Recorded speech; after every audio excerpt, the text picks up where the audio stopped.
In this video, we're going to take a look at creating text. Okay.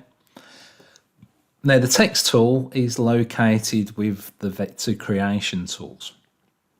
So at the bottom, you've got this big T here. This is create vector text. So if I select that, it opens up a dialog box on the right hand side. Now what I can do here is I need to select on the white area or the model. Do this in the 2D view or the 3D view, it doesn't matter. So if I select it, I then get a cursor that's basically denoting where I'm going to start typing my text. So if I were to type in my text, let's say I type in Carveco maker, like so, and that's my text. Now, let's say that I wanted to edit this. Obviously, that doesn't look great at the moment.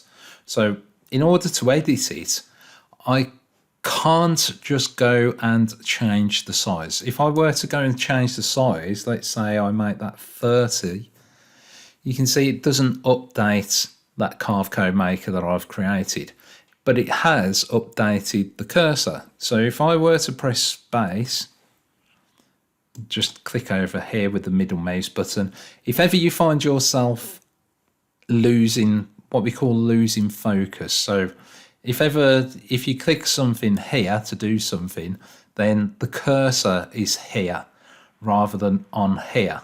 So if I were to start typing now, obviously it's going to start typing in this box. So if I want to go back to here, an easy way to do it is to just press the middle mouse button down and it will go back to that area. So if I now press space and start typing, you can see that now this is larger. Okay, so that's something to bear in mind. If I want to change the size of this, what I need to do is hover over that, over the end, left click, and then come across and it selects them all. Okay, now if I just wanted to change the maker, just select the maker. So it's just like any documents editing or word processing editing. So let's go back to the end of the R, select Carveco maker. Right, so the size, let's begin with that. So size, it's in points. By default, you can change it to millimeters or inches. If I change that to inches, it's 25 inches. So this is absolutely huge at the moment. So let's bring that down to, let's try 2 inches. Still too large, let's say 1 inch. Okay. Now you can see that that's not within the model.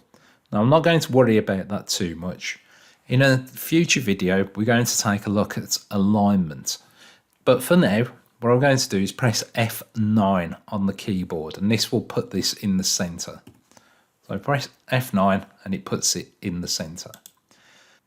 What I can do now is select it all, and let's make it just a touch smaller just so it fits, let's say 0.75. Okay.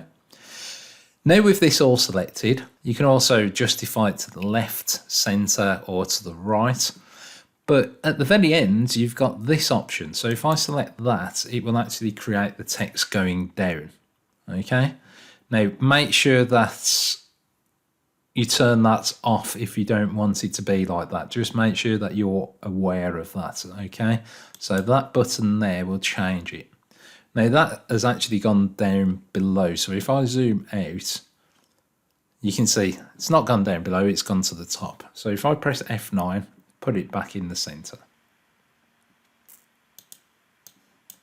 So I'll select it again, and this time I'm going to select font. So this basically changes the style of this text. So if I select font, this opens up all the fonts that are available to me. Now these are all the fonts that I've installed on my system. Okay, so if you want a font and you want to use it, all that you need to do is install it like you normally would for Windows, and Carveco will automatically find that font and show up in here. Okay, so let's say that I wanted to use that, it will change it. Now, a nice little tip is if you select there and then select it again, it will remain highlighted. So what you can do then is start pressing the arrow keys. So if you start going down, and you can choose the font that you want. So you can keep on going through all of the fonts. Now try to stay away from fonts that are probably like this. The reason being is that there are vectors on the inside of those and you're going to have problems with them. It's best to have a font that's just got an outline.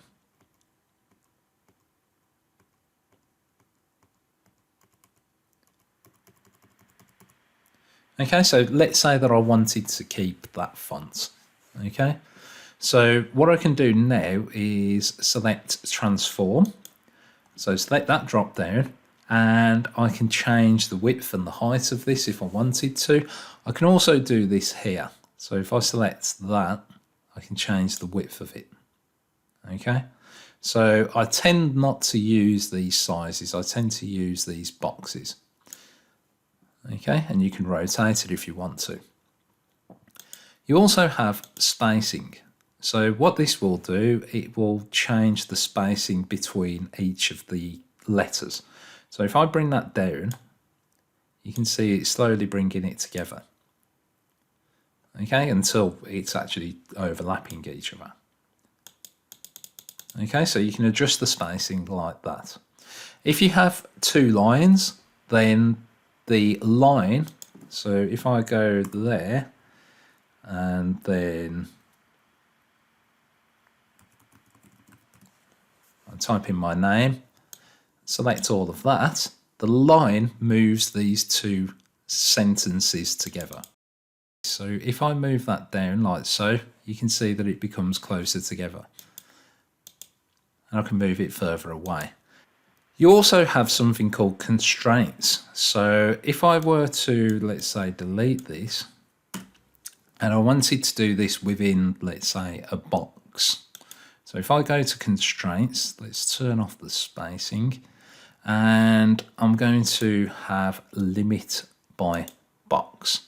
I'm going to make a box that's 3 by 3. Okay, and then I'm going to start typing.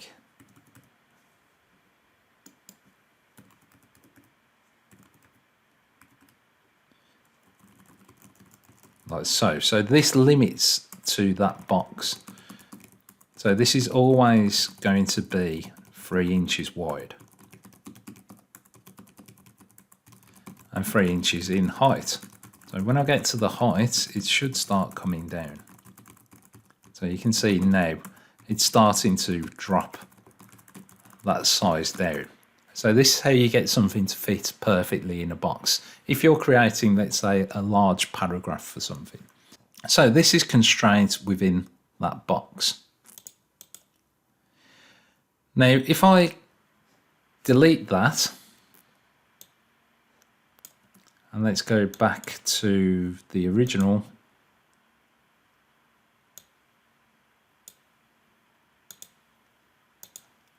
Let's not limit it by a constraint.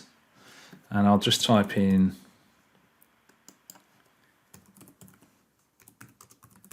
Carveco Maker.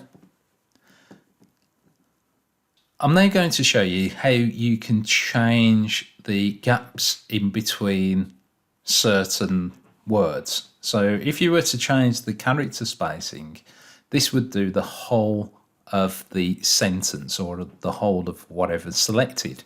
If I want to change where the start points are, if I, let's say, the maker, I wanted it to be a bit closer to this Carveco.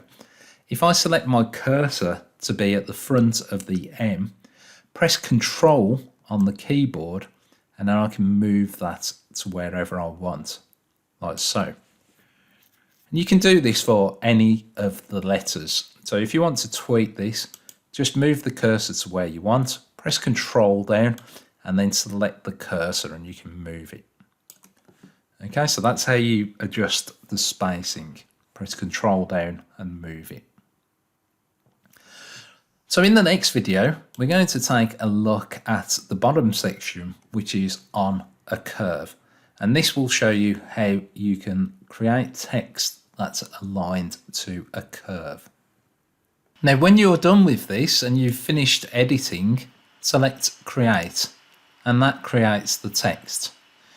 If you ever need to edit this in the future, what you can do is right-click on the text and then select Edit Text Block, and then you can carry on making adjustments. Now, one thing to watch out for if you ungroup this, so if I were to ungroup all, this then becomes vectors, or it just becomes lines. So if I then right click, I can't change that text. So that's one thing to bear in mind. Okay, so as soon as you ungroup all of those vectors, it's no longer a text object. It then becomes lines. Okay. So in the next video, we'll take a look at creating this text on a curve.